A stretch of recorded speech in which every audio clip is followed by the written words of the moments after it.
नमस्कार दोस्तों, स्वागत है आपका दुनिया जहान में। आज हम लोग जानने का कोशिश करेंगे गुजरात इलेक्शंस के बारे में, मतलब गुजरात इलेक्शन का एनालिसिस करेंगे कि बीजेपी के अलावा कौन-सा पार्टी है जो इस चुनाव में जोरदार कंटेंडर है। ठीक है, तो एक आम आदमी पार्टी उभर के आ रहा है नाम, बार-बार न्यूज़ में आता है कि इस बार आम आदमी पार्टी बीजेपी को अच्छा खासा टक्कर दे सकती है गुजरात में। तो इसी को हम लोग जानने का प्रयास करेंगे डाटा के साथ कि इस बात में कितना सच्चाई है। तो चलिए शुरू करते हैं।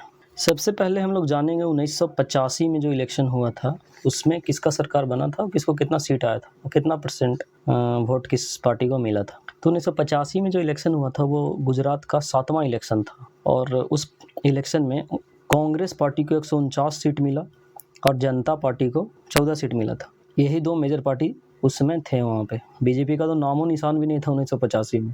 लेकिन जो कांग्रेस का सरकार था 1985 से 1990 तक, उसके सीएम थे माधव सिंह सोलंकी।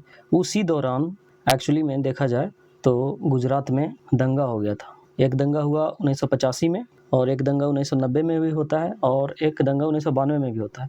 और ये सब जो दंगा हुआ था ना, वो अहमदाबाद में, मेनली अहमदाबाद में था और ये दंगा रिजर्वेशन बिल को लेकर हुआ था। और ये दंगा के बाद ही में पूर्ण रूप से बीजेपी का उभार होता है गुजरात में। और जब 1990 में सरकार बनता है तो 1990 में बीजेपी को 67 सीटें मिलती है और जनता दल को 70 सीटें। तो जनता दल और बीजेपी दोनों मिल के 1990 में सरकार बनाते हैं। ठीक है, 1990 के इलेक्शन में बीजेपी को 26%, मात्र 26% वोट मिला था और जनता दल को 29% वोट मिला था और कांग्रेस को 30%। तो 1985 में कांग्रेस सरकार में थी और 1990 के इलेक्शन आते आते जनता दल और बीजेपी का सरकार बन चुका था और बीजेपी का उभार यहीं से शुरू हो जाता है। अब हम लोग जानते हैं 1995 में जो इलेक्शन हुआ उसके बारे में। 1995 का इलेक्शन काफ़ी इंटरेस्टिंग है। सोचिए, बीजेपी को 1990 में मात्र 26% वोटिंग मिला था, वोटिंग परसेंटेज, और वही बीजेपी को 1995 में 42% वोट मिला था। काफ़ी बड़ा उछाल था यहाँ से। बीजेपी को एक तरह से पूर्ण बहुमत मिला, बीजेपी को 121 सीट मिला। टोटल 182 सीट है गुजरात में और 182 में से 121 सीट मतलब कंप्लीट मेजोरिटी। और बीजेपी का पहला बार चीफ मिनिस्टर बनता है 1995 में गुजरात में, नाम था केशुभाई पटेल। और 1995 में कांग्रेस को मात्र 45 सीटें मिलती हैं। अगर वोटिंग परसेंटेज का बात करें 1995 में जो इलेक्शन हुआ गुजरात में, उसमें तो बीजेपी को 42%, कांग्रेस को 32% और इंडिपेंडेंट को 19% मिला था और जनता दल सिर्फ 2.8%।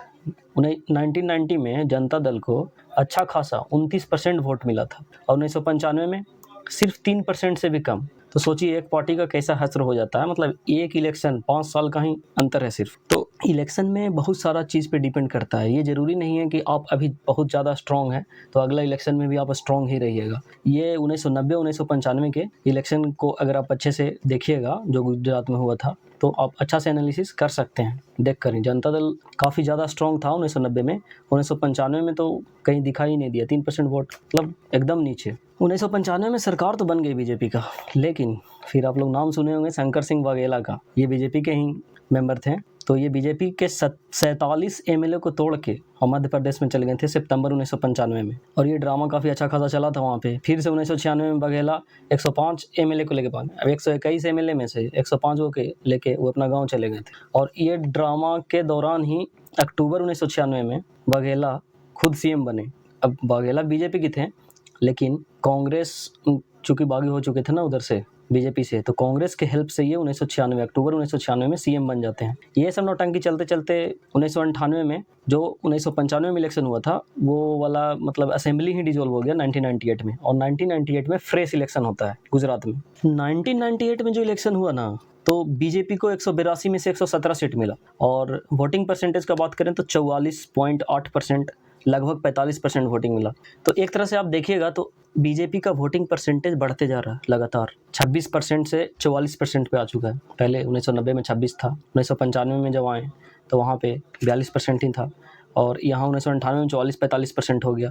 तो बीजेपी का वोटिंग परसेंटेज जो है वो बढ़ते जा रहा है लगातार और कांग्रेस का थोड़ा सा वहीं के आसपास रह रहा है, 30-35 के बीच में अटक गया है कांग्रेस। 1998 में जो इलेक्शन हुआ उसमें बीजेपी को कंप्लीट मेजोरिटी मिला था और केशु भाई पटेल को चीफ मिनिस्टर बनाया गया था। लेकिन वो जो बाघेला वाला इंसिडेंट हुआ था ना, उसके पहले, इस इलेक्शन के जस्ट पहले, उसको बीजेपी भुला नहीं पा रही थी और एक स्ट्रॉन्ग लीडर चाहिए था वहाँ पे गुटबाजी को संभालने के लिए गुजरात के अंदर। तो उसके लिए नरेंद्र मोदी को भेजा गया। नरेंद्र मोदी का जो एंट्री होता है गुजरात में अच्छे तरीके से स्ट्रॉन्ग रूप में, वो 1998 में ही होता है। और नरेंद्र मोदी जी एक बार चीफ मिनिस्टर बने, उसके बाद तो पीछे मुड़ के इन्होंने देखा ही नहीं। फिर 2002 का इलेक्शन हुआ तो उसमें उनको 127 सीट मिला। अभी तक बीजेपी का हाईएस्ट 127 सीट, 182 में से 127 सीट, सोचिए कितना ज़्यादा सीट। और वोटिंग परसेंटेज का बात करें तो करीब 50% वोट बीजेपी के खाता में गया। और कांग्रेस का भी बड़ा था यहाँ पे वोटिंग, 39% हुआ गया था। लेकिन ये जो 10% का फासला था उससे सीट में काफ़ी अंतर आ गया। बीजेपी को 127 सीट और कांग्रेस को 51 सीट ही मिला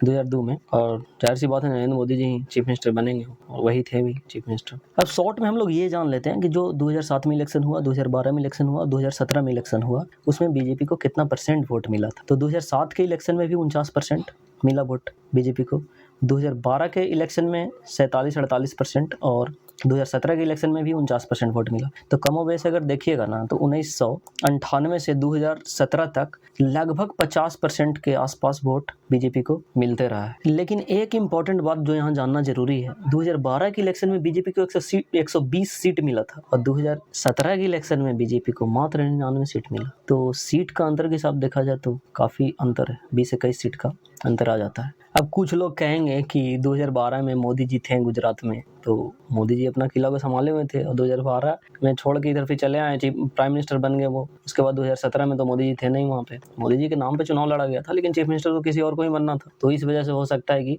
बीजेपी को सीटें कम आई थी ऐसा। लेकिन ऐसा सोचना बिल्कुल गलत है। ऐसा इसलिए हम कह रहे हैं क्योंकि अगर वोट परसेंटेज का बात करिएगा ना तो 2012 में 48% वोट लगभग मिला था बीजेपी को और 2017 में 49% वोट मिला, मतलब 1% वोट इनफैक्ट ज़्यादा मिला। तो फिर ऐसा क्यों हुआ कि सीट घट गया? तो सीट घटने का रीजन एक्चुअली में दूसरा है। सीट घटने का ये रीजन मान सकते हैं कि पिछला बार जो इलेक्शन हुआ 2017 में, बहुत जोर शोर से कांग्रेस ने लड़ा था, वहाँ पे हर एक सीट के लिए ये लोग अनुमान लगाया। इतना इन्फॉर्मेशन जानने के बाद एक चीज़ तो आपको समझ में आ गया होगा कि बीजेपी काफ़ी ज़्यादा स्ट्रांग है गुजरात में, उसको हराना वहाँ पे मतलब कोई आसान खेला नहीं है। लेकिन 2021 का लोकल इलेक्शन जब हुआ उस समय जो था ना सिनेरियो पूरा चेंज होता हुआ दिखा गुजरात में। 2021 के लोकल इलेक्शन में टोटल सीट था 576, बीजेपी को काफ़ी अच्छा सीट मिला नो डाउट। 2021 के लोकल इलेक्शन का अगर बात करें तो बीजेपी को 53% के करीब वोट मिला और कांग्रेस को 26%। और इम्पॉर्टेंट बात यहाँ ये है कि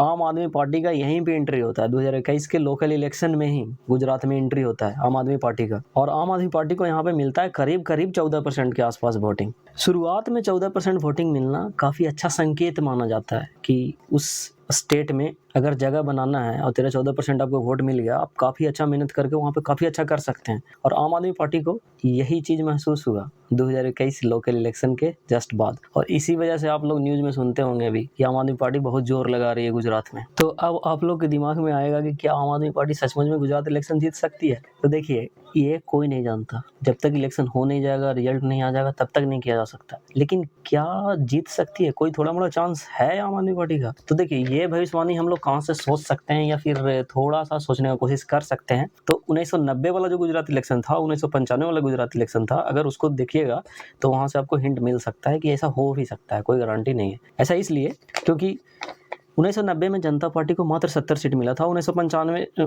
मात्र 70 नहीं, एक्चुअली में 70 सीट मिला था, और 1995 में एक भी सीट नहीं मिला। सोचिए, सिर्फ 5 साल का गैप था, 70 सीट से 0 सीट पे आ गया पार्टी। तो ये डिपेंड करता है कि उस समय माहौल क्या है, नहीं है। हाँ, अभी के अगर माहौल के हिसाब से बात किया जाए तो बीजेपी काफ़ी स्ट्रांग है, उसके गढ़ में हराना, बीजेपी को हराना इतना आसान नहीं होगा आम आदमी पार्टी के लिए। लेकिन एक बात तो आप लोग अच्छे से जानते हैं, आम आदमी पार्टी की सरकार अभी सिर्फ 2 जगह है, वो भी एक जगह तो अभी जल्दी में ही बनाएगा, चालू है पंजाब में, और एक जगह यहाँ पे चल ही रहा है दिल्ली में। लेकिन आम आदमी पार्टी को दूसरा पार्टी से सबसे अलग करता है एक चीज़, वो ये कि आम आदमी पार्टी का हवा बहुत जल्दी बन जाता है। जैसे बीजेपी लोग काफ़ी अच्छे खासे प्रचार करते हैं अपना, आम आदमी पार्टी का लगभग खुद से ही प्रचार हो जाता है। अब ये उनका प्रोज कहिए या कॉन्स कहिए, लेकिन ऐसा होता है उनके साथ, और ये चीज़ आम आदमी की पार्टी के फेवर में जाता है। आम आदमी पार्टी एक शहरों वाली पार्टी है, तो शहर में ये आम आदमी पार्टी अच्छा खासा परफॉर्म कर सकती है गुजरात में। और बीजेपी भी जो है ना वो शहर में अच्छा परफॉर्मेंस देती है। तो देखा जाए तो बीजेपी को टक्कर शहर में तो कम से कम जरूर आम आदमी पार्टी देने वाली है,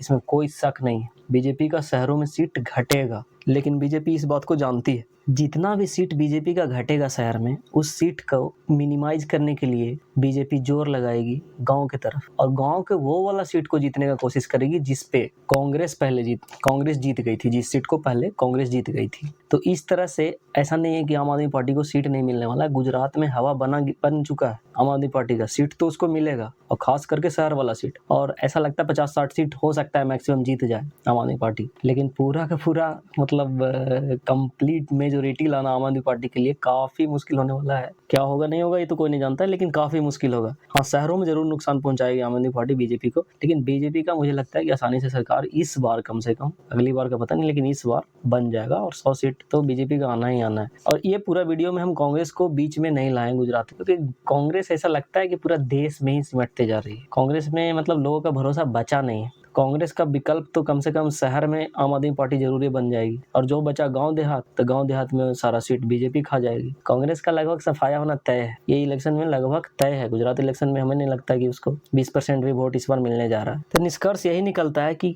बीजेपी के लिए राह ठीक ठाक आसान है, और आम आदमी पार्टी को कुछ ना कुछ जरूर मिलेगा वहाँ पे, 50-60 सीट जो भी मिले, लेकिन मिलेगा। लेकिन लगता ऐसा नहीं है, बिल्कुल भी नहीं ऐसा लगता कि आम आदमी पार्टी इस बार अपना सीएम बना पाएगी वहाँ पे गुजरात में। चलिए ठीक है दोस्तों, फिर मिलेंगे दूसरे वीडियो में।